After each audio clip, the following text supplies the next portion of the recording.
నమస్తే,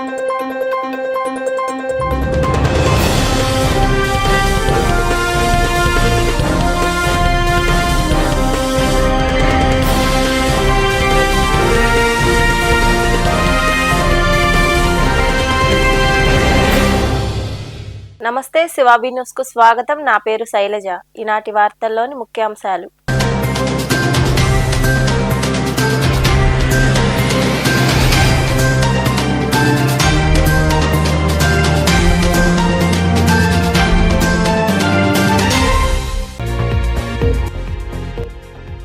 ట్రాఫిక్ సమస్యకు చెక్ పెట్టేందుకు ప్రధాన కూడళ్లలో ట్రాఫిక్ సిగ్నల్స్ ఏర్పాటు. నెల్లూరులో 4 చోట్ల ట్రాఫిక్ సిగ్నల్స్ ప్రారంభించిన అనంతరం మాట్లాడిన రాష్ట్ర పురపాలక శాఖ మంత్రి పొంగూరు నారాయణ.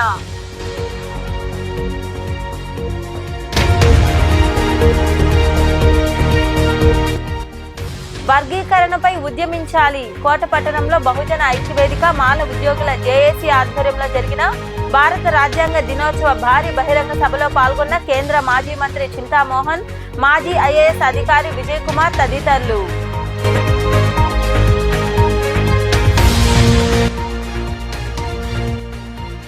పవన్ కళ్యాణ్ రాజకీయాల్లో ఉన్నప్పుడు ఒక్క మాట కూడా అనలేదు, భవిష్యత్తులో కూడా అనకూడదని సంకల్పం పెట్టుకున్నట్లు మీడియా సమావేశంలో మాట్లాడిన మాజీ ఎంపీ విజయసాయిరెడ్డి.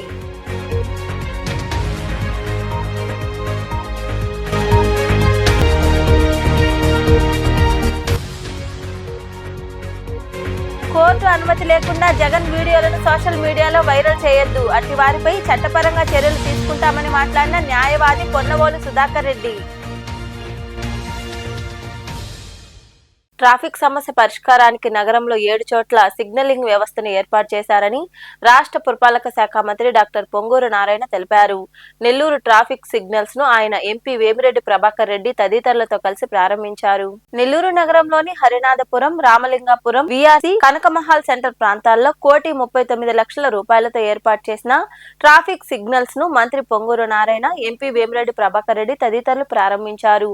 ఈ సందర్భంగా ఏర్పాటు చేసిన సమావేశంలో మంత్రి నారాయణ మాట్లాడుతూ ట్రాఫిక్ సమస్యకు చెక్ పెట్టేందుకు ప్రధాన కూడళ్లలో ట్రాఫిక్ సిగ్నల్స్ ఏర్పాటు చేసినట్లు తెలిపారు. కార్పొరేషన్ పరిధిలో అవసరమైన అన్ని చోట్ల ట్రాఫిక్ సిగ్నల్స్ ఏర్పాటు కాబోతున్నాయన్నారు. ప్రస్తుతం 4 చోట్ల ప్రారంభించామని, మిగతా చోట్ల కూడా త్వరలో ప్రారంభిస్తామని పేర్కొన్నారు. ఎల్ఆర్ఎస్, బీపీఎస్ అవకాశాన్ని అందరూ సద్వినియోగం చేసుకోవాలని, అక్రమ కట్టడదారులు తప్పులు సరిదిద్దుకోవాలని ఆయన వివరించారు. 54 డివిజన్ల అభివృద్ధి ఎంతో వేగవంతంగా జరుగుతుంది.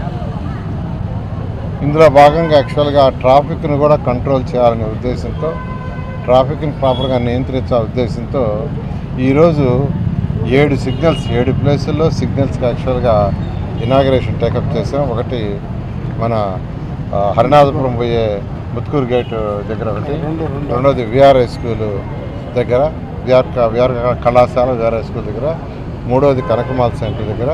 అదేవిధంగా రూరల్లో కూడా 4 ప్లేసుల్లో యాక్చువల్గా ఈ సిగ్నల్స్ ఏర్పాటు చేశారు. ఇంకా అనేక ప్లేసుల్లో కూడా ఏర్పాటు చేయాల్సింది.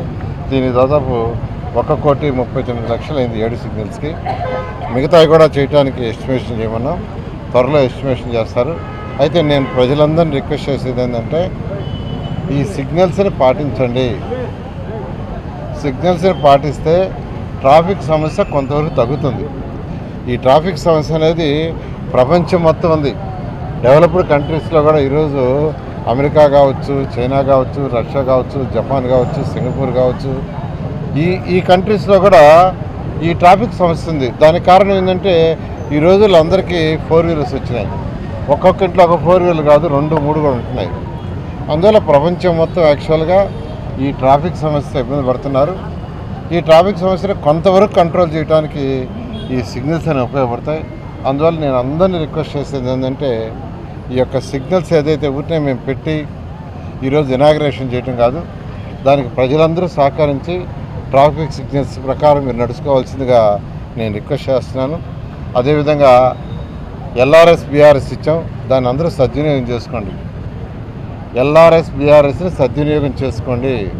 సద్వినియోగం చేసుకోకుంటే తర్వాత ఇబ్బంది పడతారు. మేము నాయకులకు చెప్పేశాం, అధికారులకు చెప్పేశాం, మా ఇంటి జోలికి రారంటే అది కరెక్ట్ కాదు.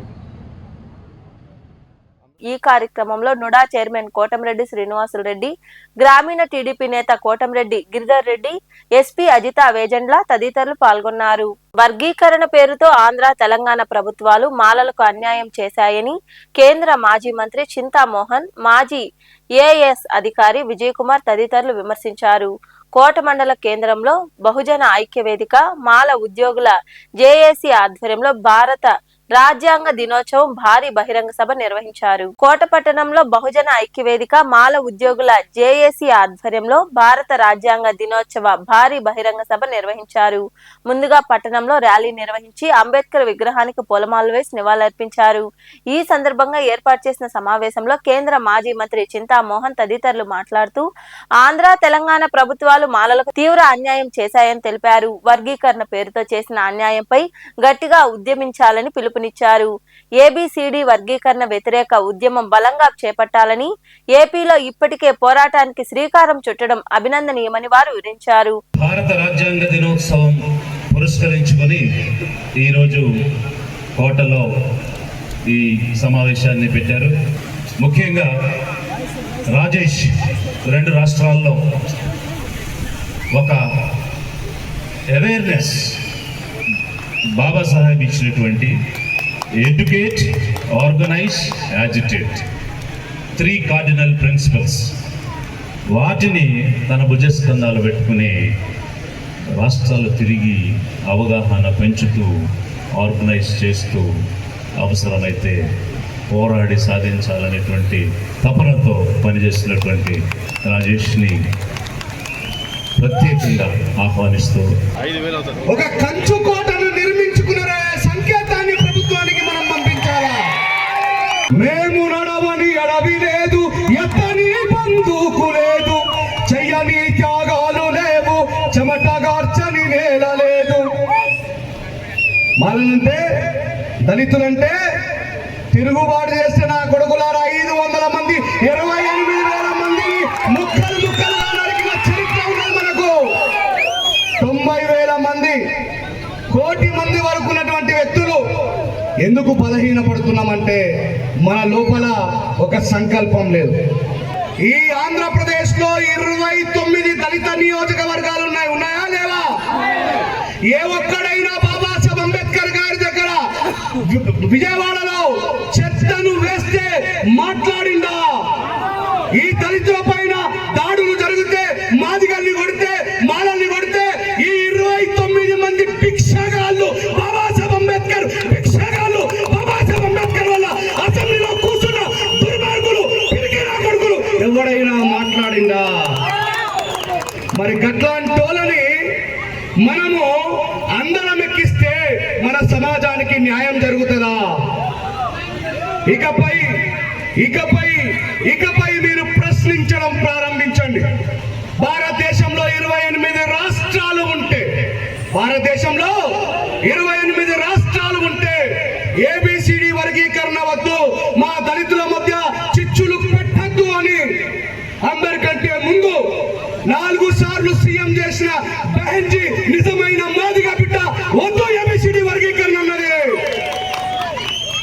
ఈ కార్యక్రమంలో మాజీ ఐఏఎస్ అధికారి విజయ్ కుమార్, రాజ్యాంగ రక్షణ దళ్ వ్యవస్థాపక అధ్యక్షులు మరియు రచయిత, గాయకుడు రేజండ్ల రాజే, గెజిటెడ్ మాల ఉద్యోగుల కార్యదర్శి శ్రీనివాసరావు, మాల ఉద్యోగుల సంక్షేమ సంఘం రాష్ట్ర అధ్యక్షుడు అశోక్ బాబు, బహుజన ఐక్యవేదిక రాష్ట్ర అధ్యక్షులు మీజూరి మాధవ్, గౌరవ అధ్యక్షుడు దాసరి సుందరం తదితరులు పాల్గొన్నారు. ఉప ముఖ్యమంత్రి పవన్ కళ్యాణ్ తో తనకు 20 ఏళ్ల స్నేహబంధం ఉందని, రాజకీయాల్లో ఉన్నప్పుడు పవన్ కళ్యాణ్ ను ఒక్క మాట కూడా అనలేదని మాజీ ఎంపీ విజయసాయిరెడ్డి తెలిపారు.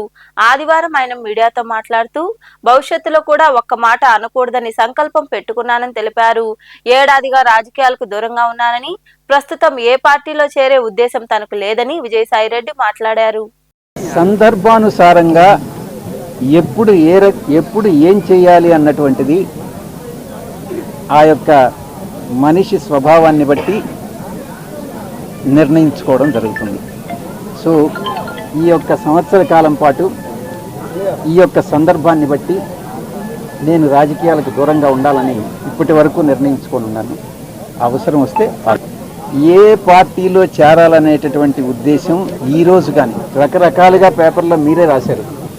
నేనేదో బీజేపీలో చేరిపోతున్నానని, తెలుగుదేశం పార్టీలో చేరిపోతున్నానని, చంద్రబాబు నాయుడు గారితో చేతులు కలిపానని, పవన్ కళ్యాణ్ గారితో చేతులు కలిపానని ఒక్కటైతే మాత్రం చెప్తాను.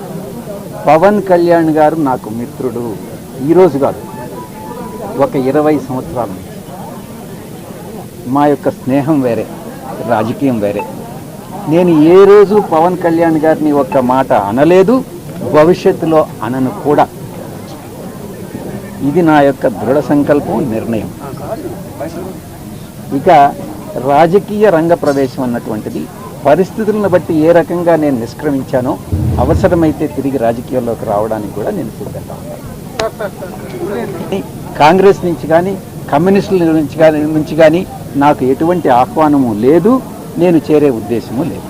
పరోపకారమే పరమావధిగా తన బోధనలు, ఎన్నో సామాజిక కార్యక్రమాలతో భక్తుల గుండెల్లో సుస్థిర స్థానం సంపాదించిన సత్యసాయి ప్రపంచానికి స్ఫూర్తి ప్రదాత అని ఉపరాష్ట్రపతి సిపి రాధాకృష్ణన్ పేర్కొన్నారు. శ్రీ సత్యసాయి జిల్లా కేంద్రమైన పుట్టపర్తిలో సత్యసాయి శత జయంతి వేడుకలు అంగరంగ వైభవంగా జరిగాయి. హిల్ వ్యూ స్టేడియంలో జరిగిన వేడుకలకు ఏపీ, తెలంగాణ ముఖ్యమంత్రులు చంద్రబాబు నాయుడు, రేవంత్ రెడ్డి, త్రిపుర గవర్నర్ ఇంద్రసేనారెడ్డి, ఏపీ మంత్రి నారా లోకేష్ తదితరులు హాజరయ్యారు. Let us all welcome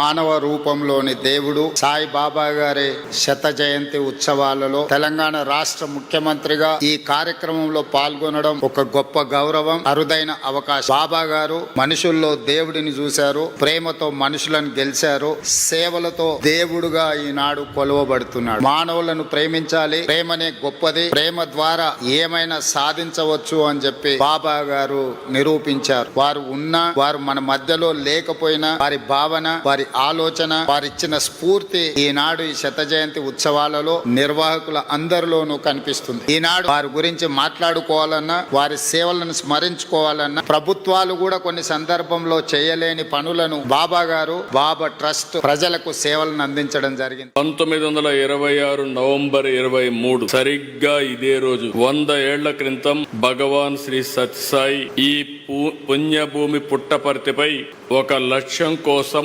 అవతరించారు, ఒక పర్పస్ కోసం అవతరించారు. ఈ పవిత్ర నేలపై 86 ఏళ్లు తన జీవన ప్రమాణాన్ని సాగించి ప్రపంచానికి భగవాన్ సాయి సిద్ధాంతాన్ని అందించారు, జ్ఞానాన్ని బోధించారు, సన్మార్గాన్ని చూపించారు. సమాజ సేవ, అసాధారణ శక్తులు, సమస్యకు పరిష్కారం, ఆధ్యాత్మిక భావన, ప్రశాంత జీవనం, ముక్తి మార్గంతో శ్రీ సత్యసాయి కోట్ల మంది జీవితాలను ప్రభావితం చేశారు. 8 ఏళ్ల వయస్సు నుంచే ప్రార్థనలు, పాటలు, భజనలు, కీర్తనలతో దైవ చింతన కలిగి మిగిలిన పిల్లల కంటే బాబా భిన్నంగా ఉండేవారు. 1940 మే 23న అప్పుడు సత్యసాయి వయస్సు కేవలం 14 ఏళ్లు. ఆ వయసులోనే సత్యనారాయణ రాజుగా తన పూర్వాసరాన్ని వదులుకుని సత్యసాయిగా సాక్షాత్కరించారు. ఎందుకు నేను ఈ మాట వాడుతున్నారంటే, ఆయన ఒక పర్పస్ కోసం ఈ భూమి మీదకి వచ్చాడు. అది వచ్చింది కూడా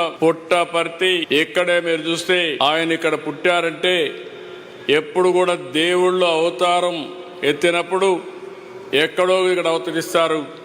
అలాంటి సత్యసాయి బాబా గారు ఈ పవిత్రమైన భూమిని ఎంపిక చేసుకున్నారని చెప్పి కూడా నేను మీకు తెలియజేస్తున్నా. In our life, we should be blessed to see a great saint like Bhagavan Satya Sai Baba. I first came to know about Satya Sai Baba ji was when I was 7 or 8 years old, when the elder sister of my father, I think it is somewhere in the year 1964 or 65, she came to Puttaparthi. She doesn't know any other language other than Tamil. She doesn't know how to read in Tamil also, but she has started from my home in Tirupur, and I don't know how she has reached here, and she stayed here for 15 days without knowing any other language, and she brought the Sai Baba's blessings to our family in the 1964 or 65. Why I am telling this?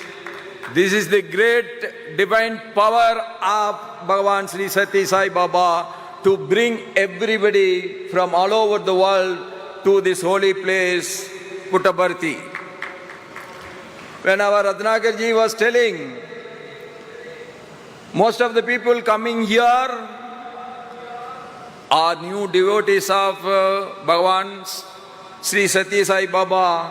They have never seen Sri Sathya Sai Baba, and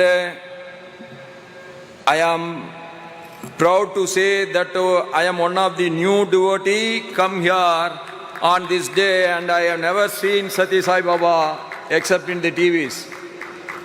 But in my life I always say, unless you are blessed, you cannot. Unless you are blessed, you cannot reach. And the time has come for every good thing. I think the good time has come to me only today, yesterday, to reach this holy place of Puttaparthi. He was a great emissary of God, of peace, love and selfless service. His preaching. Court అనుమతి లేకుండా జగన్ వీడియోలను విస్తరించే వారిపై న్యాయపరంగా చర్యలు తీసుకుంటామని న్యాయవాది పొన్నవోలు సుధాకర్ రెడ్డి తెలిపారు. తాడేపల్లి ప్రాంతంలో ఏర్పాటు చేసిన సమావేశంలో ఆయన మాట్లాడుతూ, జగన్ పై వీడియోలు అంటూ సోషల్ మీడియాలో వైరల్ చేస్తారా? జగన్ గౌరవ మర్యాదలకు భంగం కలిగించిన వారిపై తప్పకుండా చర్యలు తీసుకోవడం జరుగుతుందని ఆయన తెలిపారు. మీరు జగన్మోహన్ రెడ్డి గారి వీడియో తీసి ఏం ప్రచారం చేయించారు మీ సోషల్ మీడియాతో? పులివెందల పిల్లి మియాం మియాం కోర్టు వారి పర్మిషన్ లేకుండా ఒక వీడియో తీసి ఎక్కడేసిందమ్మా మియాం మియాం అని మీరు విన్నారా? చూసారా? ఒక పక్క ఇది రాస్తారు, ఒక పక్క ఆరోగెన్స్తో నిలబడి ఉన్నాడు కోర్టులో. కోర్టు వారికి తగిన గౌరవం లేదు. నువ్వయా చెప్పేది? నువ్వా మాట చెప్పేది? ఎక్కడైనా ఆ విధమైన ప్రవర్తన ఉంటే జడ్జి గారు దాన్ని అప్పుడే పాయింట్అవుట్ చేస్తాడు. నీ కళ్ళకు అవ్వకూడదా? ఈ వీడియో కోర్టు వారి పర్మిషన్ లేకుండా మీరు వీడియోలు తీసి సోషల్ మీడియాలో పెట్టి మా జగన్మోహన్ రెడ్డి గారి గౌరవ మర్యాదలకు మీరు చాలా భంగం కలిగించారు. మేము లీగల్గా యాక్షన్ తీసుకుంటున్నాం. ఒక పక్క ఆ విధంగా రాస్తాడు, ఒక పక్క జగన్మోహన్ రెడ్డి గారు నిలబడ్డ తీరు ఆరోగెన్స్ ఉందని నువ్వే రాస్తావు. ఏది నిజం అక్కే? నెల్లూరు నగర వాసుల చిరకాల స్వప్నం నెరవేర్చేలా మరో నూతన కూరగాయల మార్కెట్ యార్డును ఏర్పాటు చేస్తున్నట్లు రాష్ట్ర పురపాలక శాఖ మంత్రి పొంగూరు నారాయణ తెలిపారు. నెల్లూరులోని నరకూరు రోడ్లో ఆధునిక హంగులతో తీర్చిదిద్దనున్న మార్కెట్ యార్డుకు సంబంధించిన స్థలాన్ని మంత్రి నారాయణ అధికారులతో కలిసి పరిశీలించారు. మార్కెట్ యార్డు నమూనాను బ్లూ ప్రింట్ ద్వారా అధికారులను అడిగి వివరాలు తెలుసుకున్నారు. యార్డులో అవసరమైన వసతులు కల్పించాలని అధికారులను మంత్రి ఆదేశించారు. ఈ కార్యక్రమంలో కమిషనర్ నందన్, ఉప మేయర్ రూప్ కుమార్ యాదవ్ తదితరులు పాల్గొన్నారు.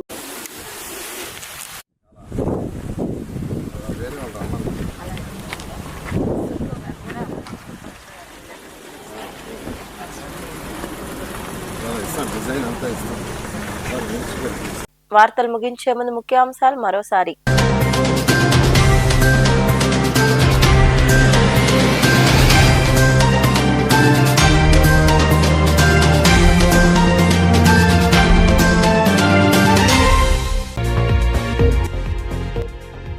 ట్రాఫిక్ సమస్యకు చెక్ పెట్టేందుకు ప్రధాన కూడళ్లలో ట్రాఫిక్ సిగ్నల్స్ ఏర్పాటు. నెల్లూరులో 4 చోట్ల ట్రాఫిక్ సిగ్నల్స్ ప్రారంభించిన అనంతరం మాట్లాడిన రాష్ట్ర పురపాలక శాఖ మంత్రి పొంగూరు నారాయణ.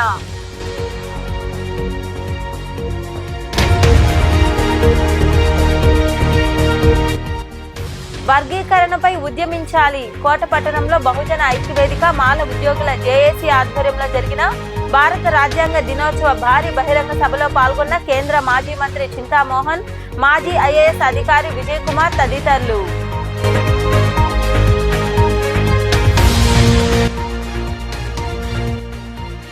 పవన్ కళ్యాణ్ రాజకీయాల్లో ఉన్నప్పుడు ఒక్క మాట కూడా అనలేదు, భవిష్యత్తులో కూడా అనకూడదని సంకల్పం పెట్టుకున్నట్లు మీడియా సమావేశంలో మాట్లాడిన మాజీ ఎంపీ విజయసాయిరెడ్డి.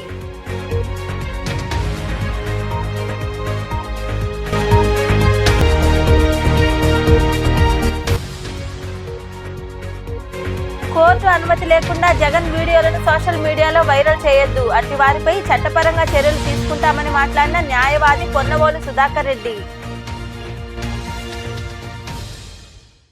ఈ వార్తలు ఇంతటితో సమాప్తం. తిరిగి ప్రసారమయ్యే శివాబీ న్యూస్లో మళ్ళీ కలుసుకుందాం. అంతవరకు సెలవు. నమస్తే.